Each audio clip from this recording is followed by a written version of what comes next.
So, hello everyone, welcome to Current Batch for Board 2025. And in this lecture, we are going to do chapter number 4 of your class 12th Political Science, जिसका नाम India's external relation होने वाला है। इस lecture में हम इस chapter से रिलेटेड मोस्ट इंपॉर्टेंट क्वेश्चन जो कि आपके बोर्ड्स 2025 में और CUET 2025 में बहुत इंपॉर्टेंट होने वाले हैं। CUET 2025 का नोटिफिकेशन कभी भी आ सकता है, तो आप खुद को रेडी रखिए उसके लिए। और अगर आपको वीडियो चाहिए CUET पे कि हमें कैसे कौन कौन से डॉक्यूमेंट चाहिए होते हैं, हमें कैसे फॉर्म फिलअप करना है, ये सब चीज़ें हम आपको लाइव करके यहाँ पे दिखा देंगे, ताकि आप जो और लोगों को, फॉर एग्जांपल जो CUET की फ़ीस है वो 500 रुपये है, ठीक है।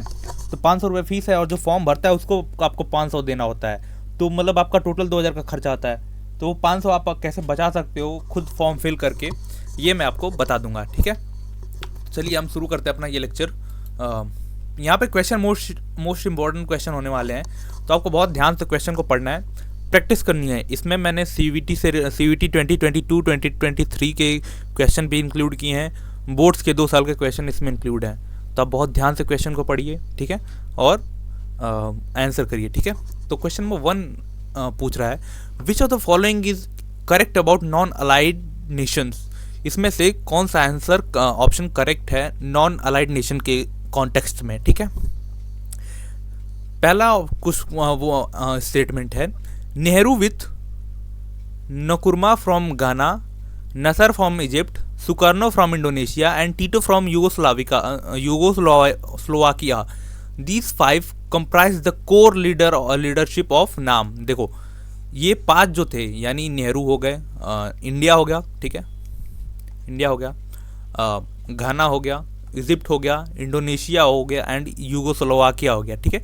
ये 5 जो थे, 5 नेशन थे, ये नाम के यानी नॉन अलाइंड मूवमेंट के फाउंडर थे, कोर लीडर्स थे ये, ठीक है।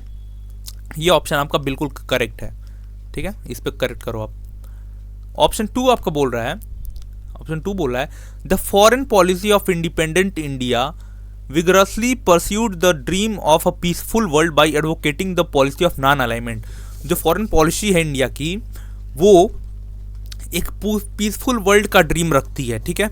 बिल्कुल हमारी जो फॉरेन पॉलिसी है ये यही चाहती है कि पीसफुल वर्ल्ड हो बाई एडवोकेटिंग नॉन अलाइनमेंट। मतलब हम कोई भी, जैसे देखो जब हमारा देश आज़ाद हुआ था, ठीक है, जब इंडिपेंडेंस हमें मिली थी 1947 में, ठीक है, 1947 में हमें इंडिपेंडेंस मिली थी।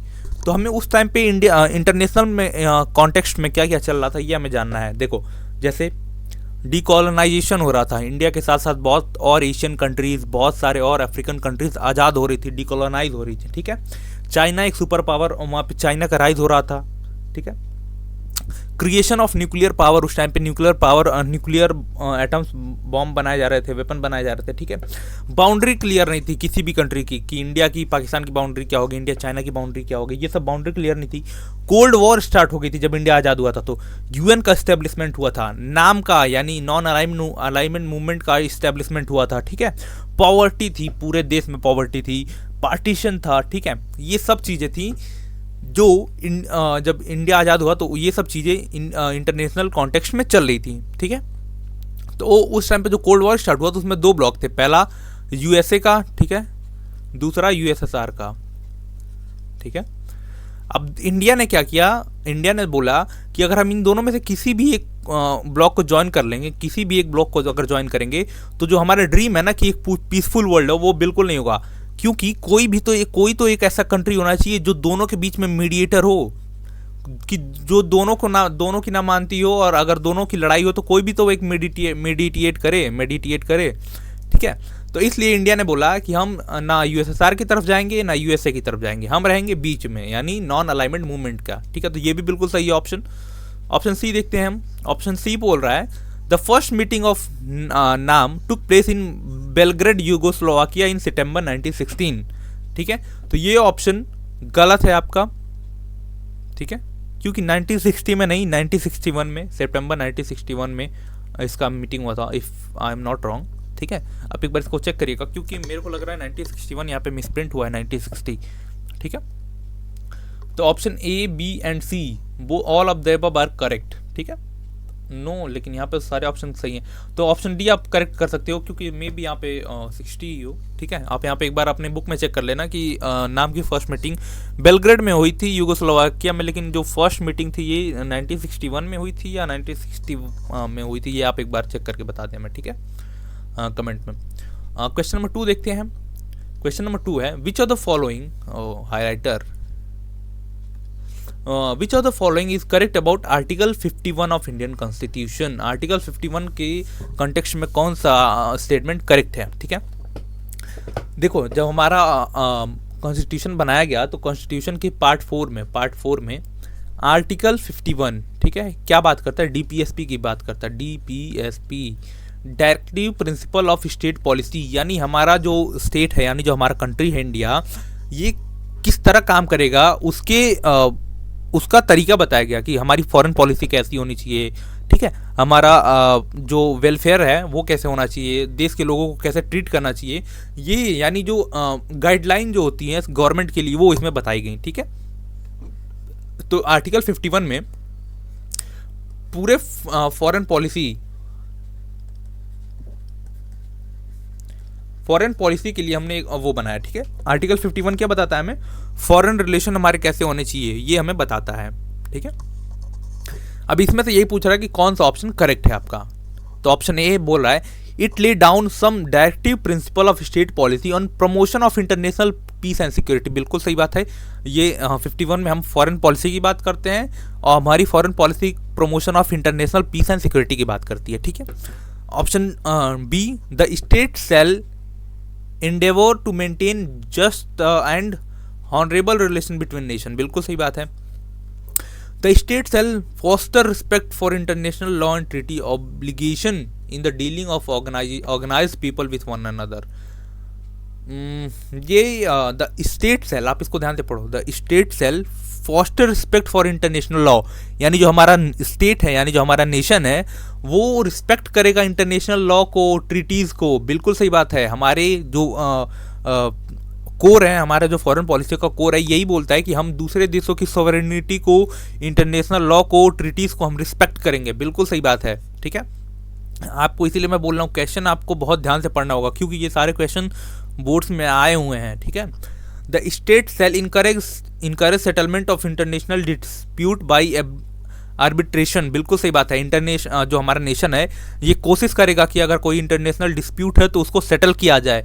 ये भी सही बात है, यानी all of the above are correct. ठीक है, हमारा 51 के कॉन्टेक्स्ट में ये सब चीज़ें सही हैं। अब जो हमारा आर्टिकल 51 है इसमें क्या बताया गया, फॉरेन पॉलिसी के बारे में बताया गया। हमारी फॉरेन पॉलिसी कैसी होनी चाहिए, इंटरनेशनल पीस के लिए काम करनी चाहिए, हम इंटरनेशनल ट्रीटीज़ और जो लॉज हैं उनको रिस्पेक्ट करेंगे। ठीक है, हम जो इंटरनेशनल ऑर्गेनाइजेशन है जैसे यूएन, उसको स्ट्रेंथन करने की कोशिश करेंगे।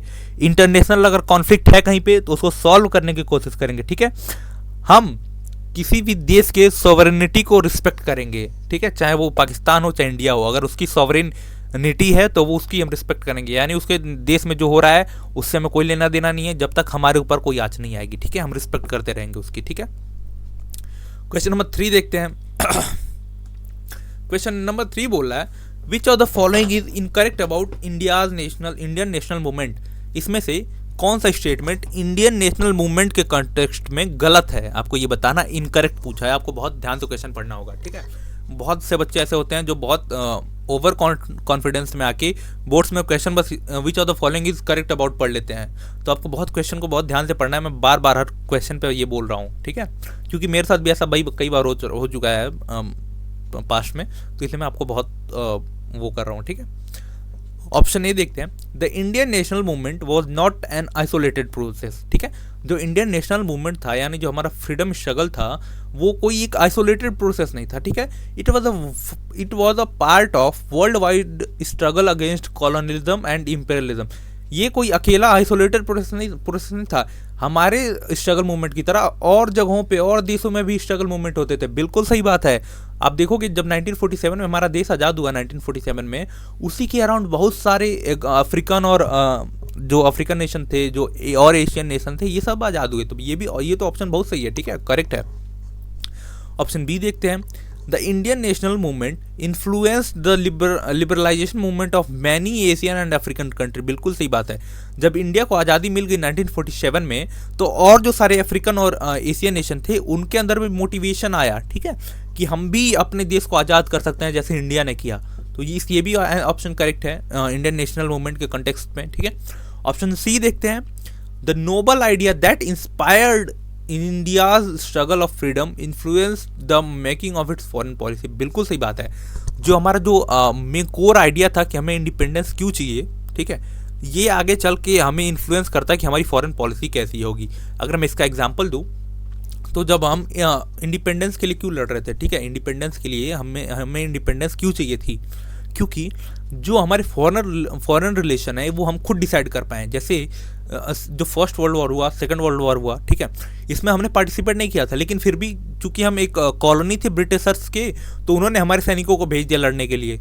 अगर हम खुद एक इंडिपेंडेंट स्टेट होते तो हम अपने सैनिकों को नहीं भेजते, हम अपनी फॉरेन पॉलिसी खुद डिसाइड करते, ठीक है।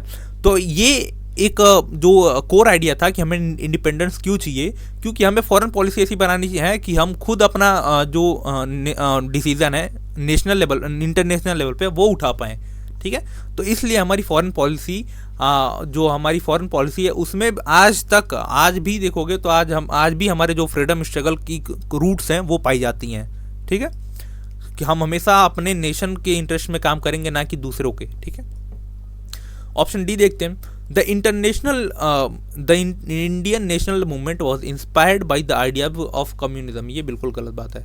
हमारा जो भी नेशनल मूवमेंट था वो किसी भी कम्युनिज्म से, कैपिटलिज्म से, सोशलिज्म से इंस्पायर नहीं था, ठीक है। तो only option D is correct, incorrect, sorry. चलो क्वेश्चन नंबर 4 पे देखते हैं हम। क्वेश्चन नंबर 4 है,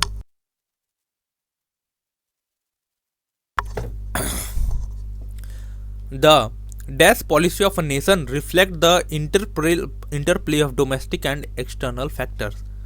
so the foreign policy of a nation, देखो जो फॉरेन पॉलिसी होती है ना किसी भी देश की, वो ये रिफ्लेक्ट करती है कि उसका जो रिश्ता है दूसरे देशों से वो कैसा है, और उसके जो घर में उसकी जो गवर्नमेंट है वो कैसे चल रही है। जैसे जो हमारा इंडिया है, ठीक है, जो हमारा इंडिया है, ठीक है, जो हमारा इंडिया है उसको अगर आप देखोगे, ठीक है, उसको अगर आप देखोगे तो क्या होता है, अगर इंडिया की जो गवर्नमेंट है वो अगर अंदर ही अपने इतनी बिजी हो जाएगी, अंदर ही इतने उसके अगेंस्ट डिस्प्यूट होने लगेंगे, तो क्या कर पाएगी, जो फॉरेन रिलेशन है उस पर ज़्यादा ध्यान नहीं दे पाएगी, वो अंदर ही बिजी हो जाएगी काम करने के लिए। तो इससे क्या होगा, उसकी फॉरेन पॉलिसी इम्पैक्ट हो जाएगी। और अगर हमारे अंदर के डिस्प्यूट बहुत अच्छे हैं, हमारे अंदर कोई डिस्प्यूट नहीं है हमारे नेशन के अंदर, तो हमारा पूरा ध्यान अपने फॉरेन पॉलिसी पे होगा और हम ये डिसाइड कर पाएंगे कि हमारा जो इंटरेस्ट है वो किस पे है, ठीक है। तो जो फॉरेन पॉलिसी होती है किसी भी नेशन की, वो रिफ्लेक्ट करती है कि उसका नेशनल इंटरेस्ट, उसकी डोमेस्टिक पॉलिसीज कैसी हैं, उसका इंटरनेशनल पॉलिसी कैसी है, ठीक है। जैसे हम अगर चाइना के साथ सॉफ्ट हैं, हम चाइना को फेवर कर रहे हैं, चाहे यूएसए को फेवर कर रहे हैं, तो इसका मतलब ये है कि वो हमें कुछ बदले में दे रहा है, तभी हम फेवर कर रहे हैं, ठीक है। बिना मतलब के फॉरेन पॉलिसी में कुछ नहीं होता, ठीक है। क्वेश्चन नंबर 5 देखते हैं, ठीक है। Question number 5, the 3 major objective of Nehru foreign policy was, ठीक है। नेहरू के फॉरेन पॉलिसी के 3 मेन ऑब्जेक्टिव आप बताओ, ठीक है, ये आपको बताने हैं। देखो पहला objective, to preserve hard core sovereignty. बिल्कुल सही बात है, ये एक ऑब्जेक्टिव था कि जो हमने अभी जो इतनी मेहनत करके सोवेरेनिटी को अचीव किया है वो हमारे हाथ से ना जाए, वो उसको हमें प्रिजर्व करके रखना है। टू प्रोटेक्ट इंटीग्रल टेरिटरी, ठीक है, टेरिटोरियल इंटीग्रिटी, बिल्कुल जो हमारे बॉर्डर हैं उनको हमें प्रोटेक्ट करके रखना है किसी भी कीमत पे, ठीक है। To promote the openness in economy, इसकी बात ही नहीं की थी उन्होंने। ओपननेस इन इकॉनमी का मतलब जो हमारी इकॉनमी है उसको खोल दिया जाए ताकि जो बाहर के फॉरेन इन्वेस्टमेंट हैं वो आ पाएँ। तो ये कब हुआ था, ये तो हुआ था 1992 में या 1991 में, जब हमने डॉक्टर मनमोहन सिंह ने एलपीजी को रिफॉर्म वो किया था, ठीक है, एलपीजी को वो किया था इन्होंने, तब आया था। तो इसकी तो बात उस टाइम हुई नहीं थी। To promote rapid economic development, ये बिल्कुल सही बात है, ठीक है। तो ऑप्शन इसमें से कौन कौन से करेक्ट हैं? तो option A, B and D, A B and D, A B and D. तो ऑप्शन नंबर 3 इज करेक्ट। ठीक है। ऑप्शन नंबर 6, क्वेश्चन नंबर 6 की बात करते हैं। What is the base of Indian foreign policy? ठीक है, इंडिया का जो बेस था फॉरेन पॉलिसी का, ये क्या था? नॉन अलाइनमेंट था, टिल्टेड टुवर्ड वेस्ट था, यानी यूएसए था। जो हमारी फॉरेन पॉलिसी थी ये यूएस के तरफ थोड़ी सी झुकी हुई थी या यूएसएसआर की तरफ झुकी हुई थी, आपको बताना है। ठीक है, ये तो बहुत इजी क्वेश्चन है, आप बहुत आराम से कर लोगे। ठीक है, तो इंडिया की जो फॉरेन पॉलिसी थी वो नॉन अलाइनमेंट की पॉलिसी थी, यानी हम किसी की तरफ भी टिल्टेड नहीं होंगे, ना कि यूएसए की तरफ, ना ही यूएसएसआर की तरफ। हमको किसी की ज़रूरत नहीं है। हम अगर देखो, मैं एक बात बताऊं, इंडिया ने जब नॉन अलाइनमेंट यानी NAM को फॉलो किया, ठीक है, तभी इंडिया ने जो यूएस है और यूएसएसआर है दोनों से फ़ायदा उठाया। ठीक है, अगर इंडिया फॉर एग्जांपल अगर यूएसएसआर के ब्लॉक में चला जाता तो इसको अगर कोई ज़रूरत पड़ती यूएस से तो ये इसको नहीं मिलता। अगर इंडिया यूएसए में चला जाता तो कोई यूएसएसआर से ज़रूरत पड़ती तो नहीं मिलता। इसलिए इंडिया ने दोनों से अच्छे रिलेशन मेंटेन करके रखे। और एक फॉरेन पॉलिसी, बहुत एक सक्सेसफुल फॉरेन पॉलिसी ही यही होती है कि आप कैसे एक दो जो दुश्मन है उन दोनों दुश्मनों के बीच में एक अच्छा बैलेंस मेंटेन करके अपने फॉरेन पॉलिसी को आगे बढ़ा रहे हो। ठीक है, अगर हम नाम की बात करें, थोड़ा सा हम यहाँ पे बात कर लेते हैं, नहीं तो दिक्कत हो जाएगी। ठीक है, NAM यानी नॉन अलाइनमेंट मूवमेंट। ठीक है, इसके जो मैंने बता दिया अभी, इसके जो वो थे, क्या बोलते हैं, फाउंडर थे, उसमें से इंडिया था, इंडोनेशिया था, इजिप्ट था। ठीक है, इजिप्ट से गैमल अब्बास नसर थे। ठीक है, इंडोनेशिया से सुकर्नो थे, इंडिया से नेहरू जी थे। ठीक है, और यूगोस्लोवाकिया से जोसेफ ब्रोज टीटो थे। ठीक है, ये आपको याद रखना है। और घाना से शायद नुकर्नो थे यार, नुकर्मा थे, सॉरी। ठीक है, घाना से। ठीक है, देखो इंडिया के जो इसका जो फर्स्ट मीटिंग है, ये फर्स्ट समिट नाम NAM नाम का जो फर्स्ट समिट था, फर्स्ट समिट कहाँ पे हुआ था? इसका फर्स्ट समिट हुआ था बेलग्रेड, एक शहर है यूगोस्लोवाकिया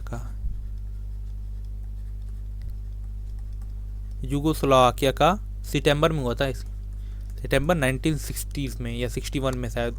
तो आप यहाँ पे एक बार बता दो, मैं थोड़ा सा इसमें कन्फ्यूज हूँ। ठीक है, और जो इसका किस कॉन्फ्रेंस के थ्रू ये इस्टेब्लिशमेंट हुआ था, तो वो हुआ था बांडुंग कॉन्फ्रेंस।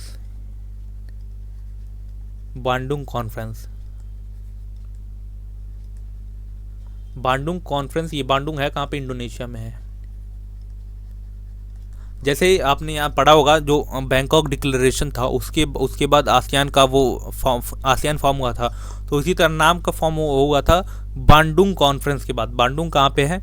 इंडोनेशिया में है। और ये कब हुआ था? 1955 में। ठीक है, इसी को हम एग्रो अफ्रीकन वो बोलते हैं, एफ्रो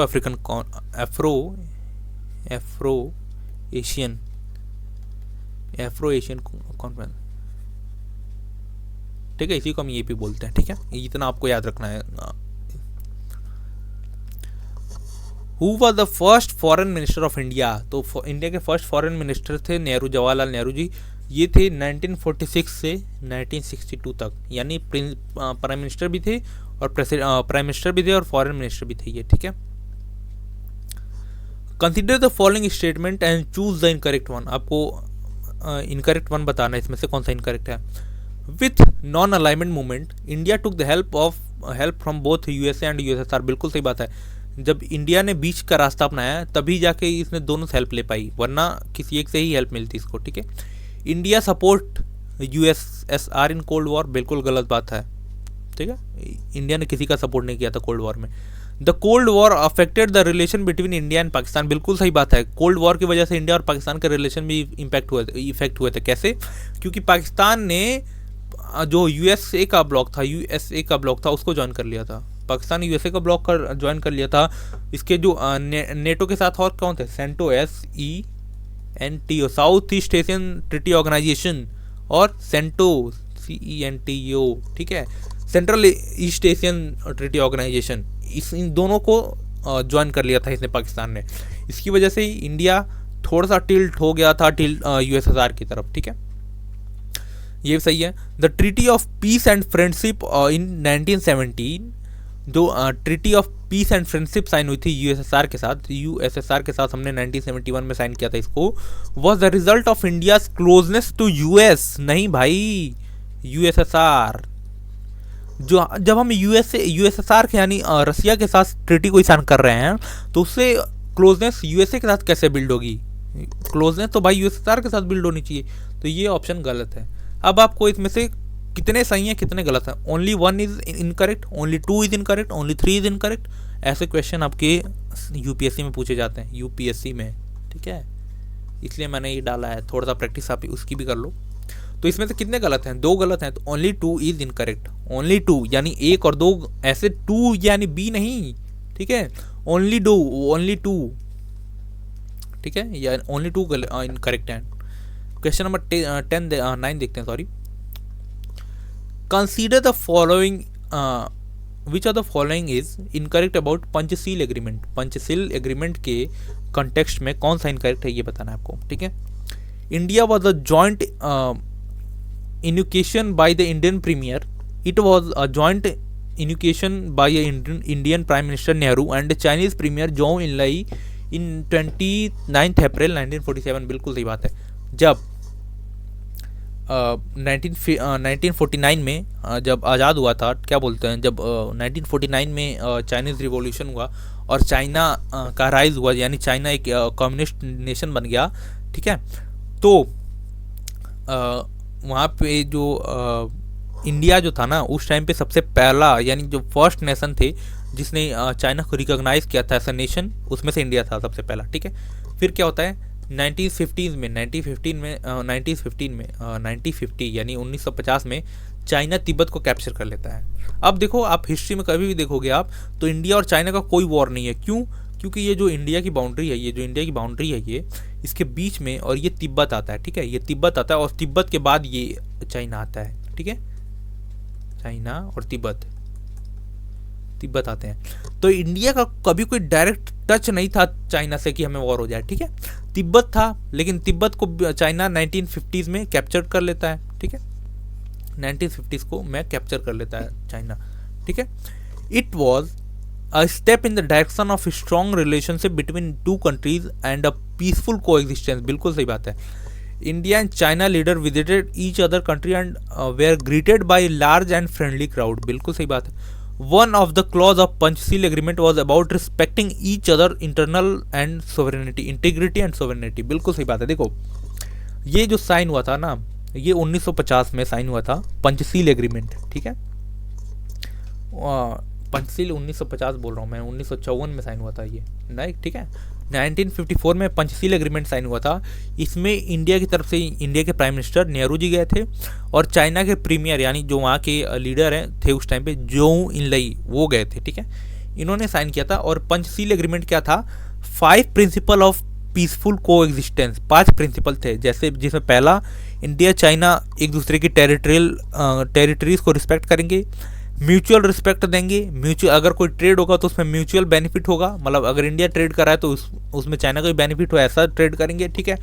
नॉन इंटरफेरेंस, यानी अगर इंडिया में कुछ हो रहा है तो उसमें चाइना दखल नहीं देगा, अगर चाइना में कुछ हो रहा है तो उसमें इंडिया दखल नहीं देगा, ये बात हुई थी, ठीक है। और हम साथ साथ रहेंगे, ये 5 बात हुई थी, ये 5 बातें हुई थी यहाँ पे, ठीक है। तो इसमें से ऑल ऑप्शन आर करेक्ट, तो नॉन ऑफ द अबव हम लगा दो कि कोई इसमें से इनकरेक्ट नहीं है। क्वेश्चन नंबर 10 देखते हैं। The dash remain neutral during the Indo China conflict, तो इंडो चाइना के वॉर के टाइम पे कौन सा देश न्यूट्रल था, यानी किसी की तरफ नहीं था, तो वो था USSR। क्यों, क्योंकि USSR की जो आइडियोलॉजी थी कम्युनिस्ट की, उसको चाइना ने अपना लिया था, तो चाइना और USSR वैसे ही क्लोज थे। लेकिन इंडिया जो था, इंडिया जो था वो USSR से और क्लोज था, ठीक है, USSR से हमेशा हेल्प लेता था, रहता था, इंडिया भी हेल्प करता था USSR को।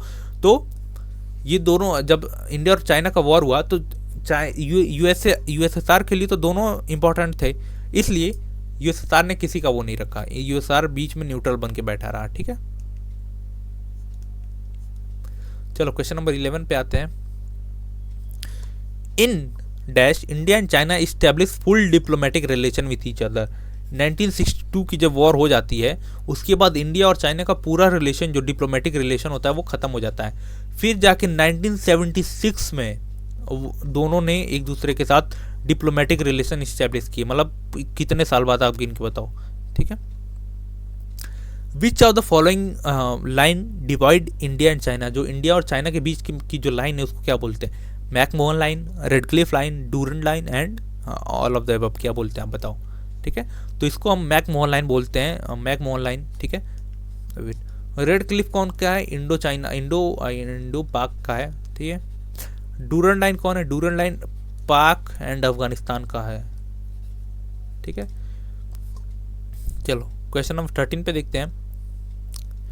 In dash Pakistan launched arm attack in run of Kutch area of Gujarat. Run of Kutch में कब पाकिस्तान ने वॉर लॉन्च की थी? ठीक है, ये आपको बताना है।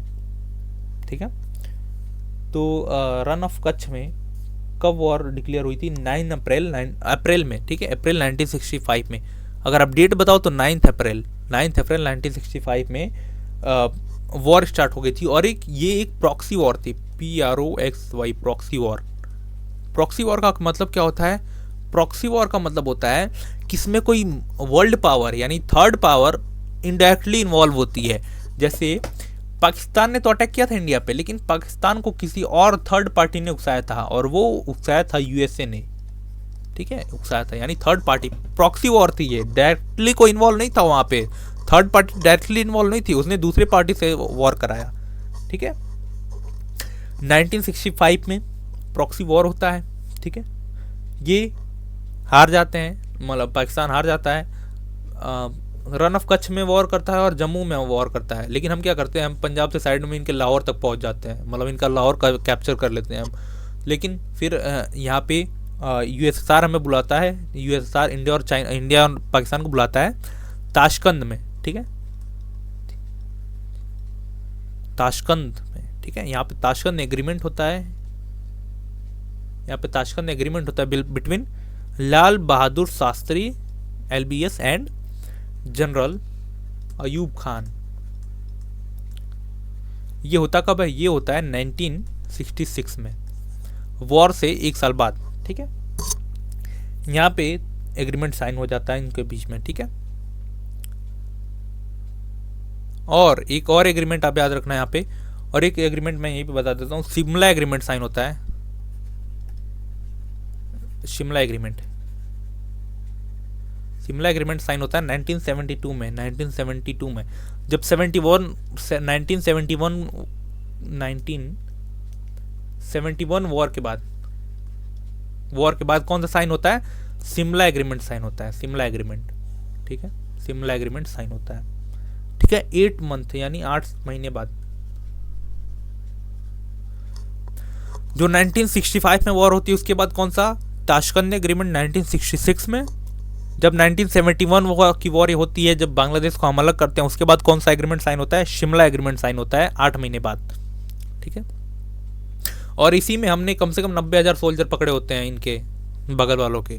ठीक है, क्वेश्चन नंबर 14 देखते हैं हम। क्वेश्चन नंबर 14 पूछ रहा है, name the war for between India and Pakistan in 1999। 1999 war जब हुई थी इंडिया और पाकिस्तान की, उस वॉर को हम किस नाम से जानते हैं? तो उस वॉर को हम कारगिल वॉर के नाम से जानते हैं। ठीक है, क्वेश्चन नंबर 15 देखते हैं, which treaty was signed between India and Pakistan through the meditation of World bank.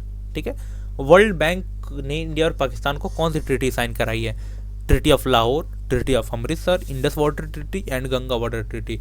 तो हमने साइन कराई है इंडस वाटर ट्रीटी। ठीक है, क्वेश्चन नंबर 16 देखते हैं, Shimla agreement was sign between. Shimla agreement जो कि हमने बताया 1972 में साइन हुआ था। ठीक है, किसके बाद?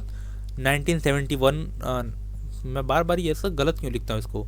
1971 वॉर के बाद। ठीक है, 1971 वॉर के बाद साइन हुआ था। और इसमें इंडिया की तरफ से इंदिरा गांधी और पाकिस्तान की तरफ से जुल्फिकार अली भुट्टो, ये दोनों लोगों ने साइन किया था। ठीक है, क्वेश्चन नंबर 17 देखते हैं। Which among the following is not among the 5 nuclear weapon state. ठीक है, इसमें से कौन सा ऐसा देश है जो न्यूक्लियर स्टेट नहीं है। ठीक है, तो इसमें से सिंपल सा पता चला है बांग्लादेश एक न्यूक्लियर स्टेट नहीं है। ठीक है, क्वेश्चन नंबर 18 की बात करते हैं। तो क्वेश्चन नंबर 18 है, why did India not sign non proliferation treaty. India ने नॉन प्रोलिफरेशन ट्रीटी को साइन का क्यों नहीं किया था? क्योंकि इंडिया इसको डिस्क्रिमिनेटरी मान रहा था। देखो, इंडिया ने जो फर्स्ट न्यूक्लियर टेस्ट किया था उसने किया था 1974 में, मई में। ठीक है, मई 1974 में किया था लॉफिंग बुद्धा के नाम से, लॉफिंग बुद्धा के नाम से। ठीक है, under the leadership of Homi Jahangir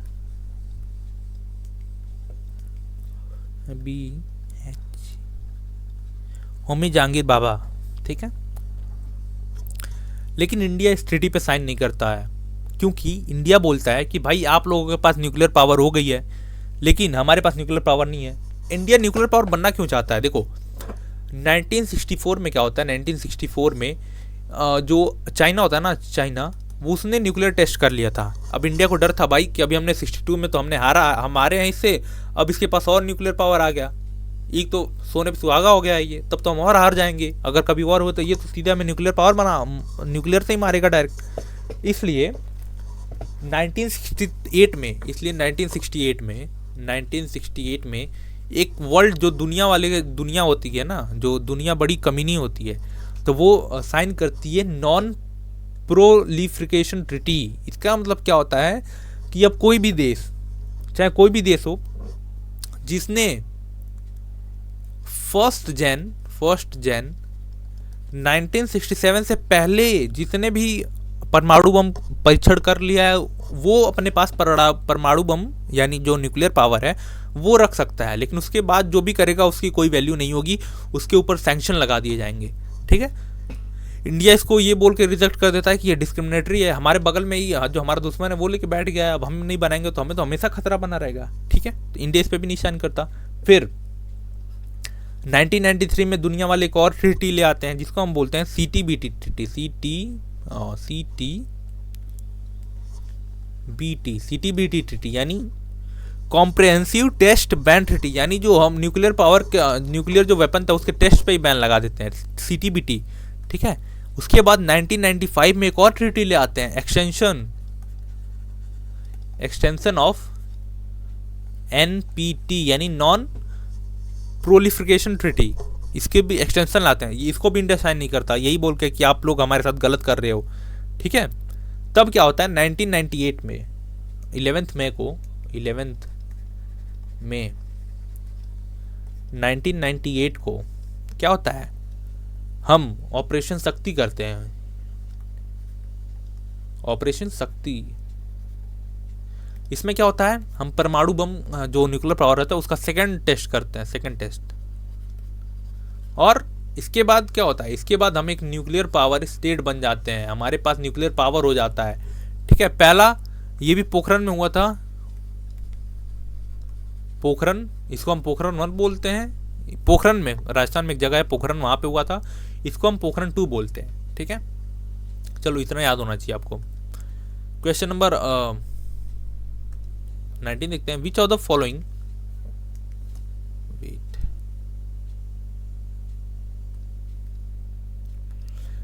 when was the first nuclear explosion undertake by India. तो इंडिया का फर्स्ट जो न्यूक्लियर वेपन था उसको हमने मई 1974 में टच किया था, और दूसरा इसका नाम क्या था, लॉफिंग बुद्धा। ठीक है, और जो हमने बाद में टेस्ट किया 1999 में उसका ऑपरेशन शक्ति। ठीक है, क्वेश्चन नंबर 20 में देखते हैं। India's nuclear policy advocate, India की जो न्यूक्लियर पॉलिसी है ये क्या एडवोकेट करती है, नो फर्स्ट यूज, बिल्कुल सी बात है, हम पहले किसी पे वॉर नहीं करेंगे। ठीक है, इंडिया एडवोकेट करता है कि न्यूक्लियर फ्री वर्ल्ड हो। अगर पूरे दुनिया के जो न्यूक्लियर वेपन है उसको डिस्ट्रॉय कर किया जाता है तो इंडिया भी अपने न्यूक्लियर वेपन डिस्ट्रॉय कर देगा। बिल्कुल सही बात है, इंडिया भी इसको वो करता है। ठीक है, option C, reiterate India's commitment to global verification और नॉन डिस्क्रिमिनेटरी न्यूक्लियर डिसआर्मामेंट। जो इंडिया जो है ये बोलता है कि जो पांच देश हैं इनके पास न्यूक्लियर वेपन हो गया, उसके बाद आप जो डिस्क्रिमिनेशन कर रहे हो पूरे दुनिया की तरफ, पूरे दुनिया के जो देश हैं वो कि न्यूक्लियर वेपन नहीं रख पाएंगे, तो ये तो उनके साथ डिस्क्रिमिनेट कर रहे हो। तो इंडिया इनको भी एडवोकेट करता है। ठीक है, ये भी बोलता है कि आप लोग गलत कर रहे हो ये। तो ऑप्शन डी इज करेक्ट। ठीक है, all of the above are correct. Question number 21 देखें, यहाँ से आपका जो सीवीटी का पेपर है वो स्टार्ट होता है। ठीक है, सीवीटी का question, which of the following treaty was rejected by India as discriminatory as it prevent only non nuclear countries from acquiring nuclear weapon.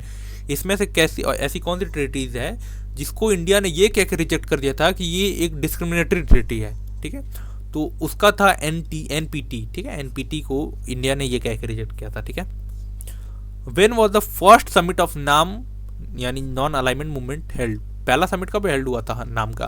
तो पहला समिट जो हेल्ड हुआ था नाम का वो हुआ था बेलग्रेड में। ठीक है, बेलग्रेड में। बेलग्रेड कहाँ है? बेलग्रेड राजधानी है यूगोस्लोवाकिया की। ठीक है, और हेल्ड कब हुआ था? ये हेल्ड हुआ था 1961 में। 1961 में। The Shimla agreement of 1972 was signed between India and which of the following country. तो इंडिया और पाकिस्तान के बीच में साइन हुआ था। ठीक है, क्वेश्चन नंबर 22 देखते हैं, in which year did China annex Tibet. China ने तिब्बत पे कब कैप्चर किया था? तो 1915 में कैप्चर किया था। क्वेश्चन नंबर 23 देखते हैं, which one of the following was not a major objective of Jawaharlal Nehru foreign policy. ठीक है, इसमें से कौन सा ऑब्जेक्टिव नहीं था नेहरू के फॉरेन पॉलिसी का? To preserve hard earn sovereignty of India. बिल्कुल सही बात है, ये फॉरेन पॉलिसी में है। To protect the territorial integrity of India. बिल्कुल सही बात है, ये भी था।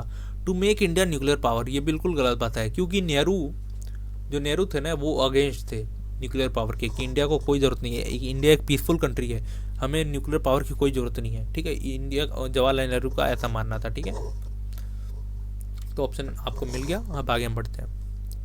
क्वेश्चन नंबर 24, यहाँ से 2-2 नंबर के क्वेश्चन स्टार्ट होते हैं, 2 नंबर के, 4 नंबर के और 6 नंबर के। ठीक है, name the 2 models of development before India on the eve of independence.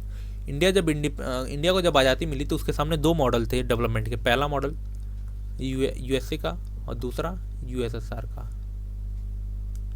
दूसरा यूएसएसआर का। ठीक है, 4 नंबर का क्वेश्चन देखते हैं, highlight the role of Jawaharlal Nehru foreign policy of India. देखो नेहरू के फॉरेन पॉलिसी में क्या रोल थे ये आपको हाईलाइट करना है। तो आप इसमें सबसे पहले नेहरू जी के बारे में बता सकते थे कि नेहरू जी फॉरेन मिनिस्टर थे इंडिया के 1946 से 1962 तक। ठीक है, फिर उनके जो 3 मेजर ऑब्जेक्टिव थे कि हमारे जो हार्ड अर्न सोवेनिटी है वो हम बचा के रखनी चाहिए, हमारी जो टेरिटोरियल इंटीग्रिटी है उसको बचा के रखना चाहिए, एक जो हमें क्या बोलते हैं उसको रैपिड इकोनॉमिक ग्रोथ करनी चाहिए। ठीक है, तो आप इसका एक आंसर मैंने उसका एक मोटा मोटी रफ आइडिया बता दिया है आपको। आपको क्या करना है, इसको लिख के एक फॉर्मेट में आपको हमारे इंस्टाग्राम का नीचे डिस्क्रिप्शन में लिंक है, वहाँ पे जाके आप हमें भेजो, हम आपको चेक करके बता देंगे आपने गड़बड़ कहाँ की है। ठीक है, क्वेश्चन नंबर 26 देखते हैं, ये 6 नंबर का क्वेश्चन है। क्वेश्चन मैं समझा दूंगा, बाकी आपको आंसर लिख के खुद बताना पड़ेगा। ठीक है, the foreign policy of independent India has pursued the dream of a peaceful world, support the statement with 3 suitable argument. देखो हम ये बोलते हैं कि जो हमारी फॉरेन पॉलिसी है वो चाहती है कि एक पीसफुल वर्ल्ड हो। अब आपको बताना है कि हमारे फॉरेन पॉलिसी में ऐसा क्या है जिससे ये साबित होता है। तो पहला मैं बता देता हूँ, हमारे जो न्यूक्लियर वो है, जो न्यूक्लियर पॉलिसी है उसमें हमने नो फर्स्ट यूज़ की पॉलिसी लगाई है। जब तक हम पे कोई न्यूक्लियर बॉम्ब नहीं गिराएगा तब तक हम किसी के ऊपर न्यूक्लियर बॉम्ब नहीं गिराएंगे। तो इससे हम पीसफुल वर्ल्ड की बात करते हैं। दूसरा, कहीं भी मतलब पूरे दुनिया में कहीं भी अगर डिस्प्यूट चल रहा होता है तो इंडिया ये कोशिश करेगा कि हम उस डिस्प्यूट को सेटल करें। दूसरी बात हो गई। ठीक है, तीसरा, इंडिया ये कोशिश करेगा कि जो इंटरनेशनल ऑर्गेनाइजेशन है जैसे यूएन, उसको स्ट्रेंथन किया जाए, उसमें अगर कोई कमी है तो उसको रिजॉल्व किया जाए। ठीक है, तो ऐसे ही जो हमने फॉरेन पॉलिसी की बात की थी उस पर आपको इसमें डिटेल में लिख देना है उसमें 6 नंबर में। ठीक है, ऑप्शन बी इसी में देख लेते हैं। ऑप्शन बी क्या पूछ रहा है, India was a staunch supporter of decolonisation process and formally opposed racism. बिल्कुल सही बात है, इंडिया एक बहुत बड़ा कट्टर सपोर्टर रहा इस डीकोलोनाइजेशन का, कि पूरे दुनिया में कोई भी ऐसा देश किसी को कॉलोनी नहीं बना सकता। बिल्कुल सही बात है, और रेसिज्म को अपोज करता है कि किसी भी तरीके से भेदभाव नहीं होगा। इसको आपको 3 स्टेटमेंट वो देने थे, आपको आर्ग्यूमेंट देने थे, सुटेबल आर्ग्यूमेंट। ठीक है, क्वेश्चन नंबर 27 देख लेते हैं। Justify the policy of non alignment. आपको जस्टिफाई करना है कि नॉन अलाइनमेंट की पॉलिसी थी वो सही थी, आपको ये बताना था 6 नंबर में। ठीक है, आप इसमें से कम 6-7 लाइन लिख सकते थे या 1.5 पेज में भी।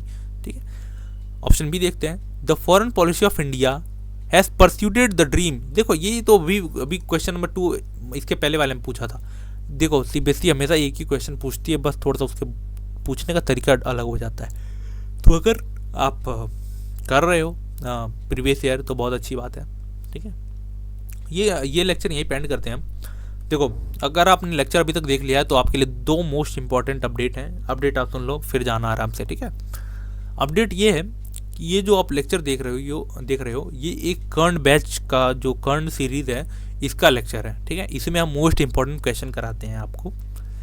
तो अगर आपने इस लेक्चर से जुड़ के अपने बोर्ड्स में 90% से ज़्यादा स्कोर किया है, बोर्ड्स 2025 में करेंगे, तो हम आपको अपने इस हॉल ऑफ फेम पे जगह देंगे, आपकी फ़ोटो लगाएंगे, जिससे आपको भी कॉन्फिडेंट फील होगा, हमें भी थोड़ा सा मोटिवेशन आएगा, आपके मम्मी पापा को भी मोटिवेशन आएगा। और हम इसको अपने इंस्टाग्राम पे, टेलीग्राम पे, जहाँ भी हमारे अब तो हम, हाँ एक और गुड न्यूज़, हम आपके लिए एक्स पे भी आ चुके हैं। हमारे जो वो है क्या बोलते हैं, हमारा जो अकाउंट है वो एक्स पे भी बन गया है, तो हम आपको वहाँ पे भी शेयर करेंगे। ठीक है, तो बिल्कुल आप निश्चिंत रहिए और अपनी पढ़ाई करते रहिए। साथ में डिस्क्रिप्शन में आप जाइए, वहाँ पे हमारे टेलीग्राम चैनल का लिंक पड़ा हुआ है, वहाँ पे आपको अनलिमिटेड नंबर ऑफ़ क्वेश्चन मिलेंगे आपको करने के लिए। तो जाइए उस क्वेश्चन को करिए और सॉल्व करिए और अपने बोर्ड्स में बहुत अच्छा स्कोर करिए। और अगर आपको कोई भी दिक्कत हो रही है तो हमें हमारे इंस्टाग्राम का भी लिंक नीचे डिस्क्रिप्शन में दिया हुआ है, या फिर जाके आप सिंपली इंस्टाग्राम पे सर्च करेंगे ह्यूमैनिटीज़ विद ऋषभ, आपको आ जाएगा वहाँ पे भी। ठीक है, साथ में हमारा यूट्यूब को आप चैनल को सब्सक्राइब करिए एंड प्लीज़ वीडियो को लाइक करिए। अगर कोई भी इम्प्रूवमेंट की ज़रूरत है, अगर आपको मेरी लैंग्वेज नहीं समझ में आ रही या फिर मैं बोलने में कुछ गड़बड़ कर रहा हूँ, तो आप उसको ज़रूर से ज़रूर कमेंट सेक्शन में बताइए। ठीक है, इससे हमें भी इम्प्रूवमेंट मिलेगी, हम भी इम्प्रूवमेंट कर पाएंगे, तो हमें भी अच्छा लगेगा कि आप हमें सपोर्ट कर रहे हो, आप चाहते हो कि हम भी ग्रो करें, आप भी आपके साथ। ठीक है, तो यही रही बात, और ये लेक्चर यहीं पे एंड करते हैं। ठीक है, so if you like this video, do subscribe our channel. Till then keep learning, keep growing, stay connected. God bless you all. जय हिंद।